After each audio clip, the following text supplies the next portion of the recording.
Sir, ও sir, আমার 10-20 টাকা দিবেন, কটা ভাত খাইতাম। 10-20 টাকা ভাত খাওয়া যায় রে? দাম দামি করার আর জায়গা পাস না। তোর যে শৈল, তুই যদি পরিশ্রম করস তাহলে তো ভালো ইনকাম করতে পারবি। স্যার, আমি তো আপনার কাছে ভিক্ষা চাইতাছি না, কটা ভাত খাওয়ানোর লেগে টিয়া চাইছি। আপনি যদি টিয়া না দেন, আমার কটা ভাত খাওয়ার ব্যবস্থা করে দেন না স্যার। আমি তোর কইতে ভাতের ব্যবস্থা করে দিমু। আমি নিজে তো দিন রাত পরিশ্রম করি কটা ভাতের লাগিয়া। যাও অন্য দে। স্যার, এই অসল ফাওটা লইয়া শরীরটা আর মানতাছে না, এন্দা আবার প্রচন্ড খিদাও লাগছে।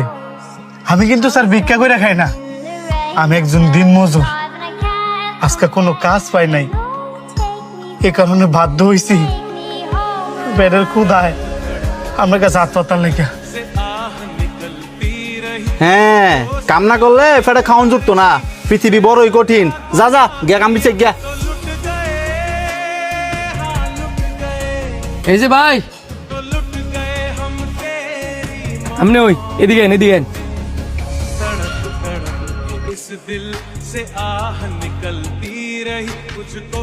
কি ভাই, আমার আপনি ডাকলেন কে লেগা? ভাতগুলা ধরেন, এই যেন পানি আছে, বসে বসে খান।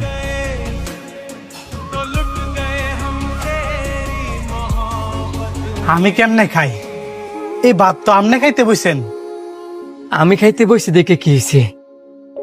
আমার খিদার চেয়ে আপনার খিদাটাই বেশি। ধরেন, তাড়াতাড়ি বয়ে খেয়াল। ভাই, আপনারা জানি কি কমু, আমি নিজেও বুঝতেছি না।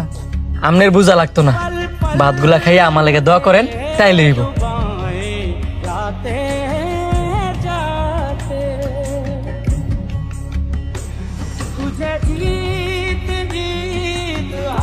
হয় শান্ত, এদিকে আয়।